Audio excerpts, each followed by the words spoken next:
Boche gold and diamonds. Buy now, pay later. Pattambi ടൗണിൽ അഴുക്കുചാലിൽ നിന്നുമുള്ള മലിനജലം റോഡിലൂടെ ഒഴുകുന്ന പ്രശ്നം പരിഹരിക്കുന്നു. പട്ടാമ്പി ബസ് സ്റ്റാൻഡിന് മുൻവശത്തും പള്ളിപ്പുറം റോഡിലുമുള്ള അഴുക്കുചാലിലെ തടസ്സങ്ങൾ നീക്കുന്ന പ്രവൃത്തി തുടങ്ങി. ഭക്ഷണാവശിഷ്ടങ്ങൾ ഉൾപ്പെടെ ദുർഗന്ധം വമിക്കുന്ന മലിനജലം റോഡിലൂടെ ഒഴുകുന്നത് വലിയ ദുരിതമായിരുന്നു.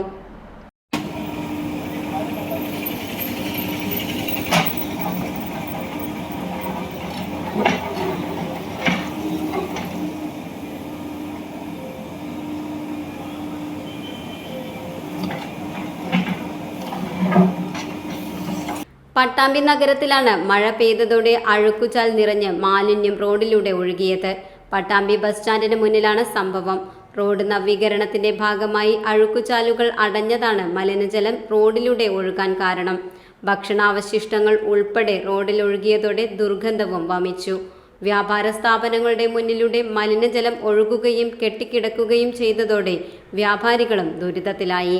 സംഭവത്തിൽ പ്രതിഷേധമുയർന്നതോടെ നഗരസഭ, റോഡ് നിർമ്മാണ കരാർ കമ്പനി അധികൃതർ, PWD ഉദ്യോഗസ്ഥർ സ്ഥലത്തെത്തി പ്രശ്നപരിഹാരം കാണാനുള്ള പ്രവൃത്തികൾ നടത്തി.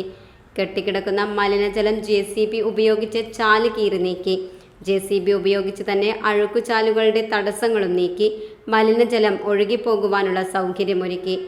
കഴിഞ്ഞ കുറച്ച് ദിവസങ്ങളായിട്ട് പട്ടാമ്പി ടൗണില്, പ്രത്യേകിച്ച് ബസ് സ്റ്റാൻഡിന്റെ മുൻവശത്ത് വെള്ളം, പ്രത്യേകിച്ച് വേസ്റ്റ് വെള്ളം വല്ലാതെ ചാലുകളുടെ അഭാവം മൂലം പൊന്തുന്നൊരു പ്രശ്നം ഉണ്ടായിരുന്നു. അത് ഇന്ന് രാവിലെ വല്ലാണ്ട് രൂക്ഷമായ സ്ഥിതിയിലേക്ക് എത്തി. ഉടൻ തന്നെ KRFയുടെ കോൺട്രാക്ട് എടുത്ത ആളുകളെ വിളിക്കുകയും അതിന് അടിയന്തരമായിട്ട് പരിഹരിക്കാൻ ആവശ്യമായ നടപടി സ്വീകരിക്കണമെന്ന് പറഞ്ഞു. ഇപ്പോൾ ഏതാനും നിമിഷങ്ങൾക്കുള്ളിൽ അവർ വന്ന് ഇപ്പോൾ അതിന്റെ പ്രവർത്തനം നടന്നുകൊണ്ടിരിക്കുകയാണ്. എത്രയും പെട്ടെന്ന് ഈ ഭാഗത്തെ, പ്രത്യേകിച്ച് പള്ളിപ്പുറം റോഡിലെ ബസ് സ്റ്റാൻഡിന്റെ അവിടുന്ന് അങ്ങോട്ട് പള്ളിപ്പുറം റോഡ് വരേക്കുള്ള ഭാഗത്ത് അഴുക്കുചാലിന്റെ നിർമ്മാണം ദ്രുതഗതിയിൽ പൂർത്തിയാക്കണമെന്ന് ആവശ്യപ്പെട്ടിട്ടുണ്ട്. അത് പൂർത്തിയാക്കാൻ ആവശ്യമായ നടപടികൾ സ്വീകരിക്കാമെന്ന് KRF ഉദ്യോഗസ്ഥന്മാർ കൃത്യമായി അറിയിച്ചിട്ടുണ്ട്. അതിന്റെ ഭാഗമായിട്ടുള്ള വർക്കുകളാണ് ഇപ്പോൾ നടന്നു വരുന്നത്. Time kids pre school, Mannannur road, Vaniyamkulam. .view news. കാഴ്ചകളാണ് ലോകം, കണ്ടു തുടങ്ങുക.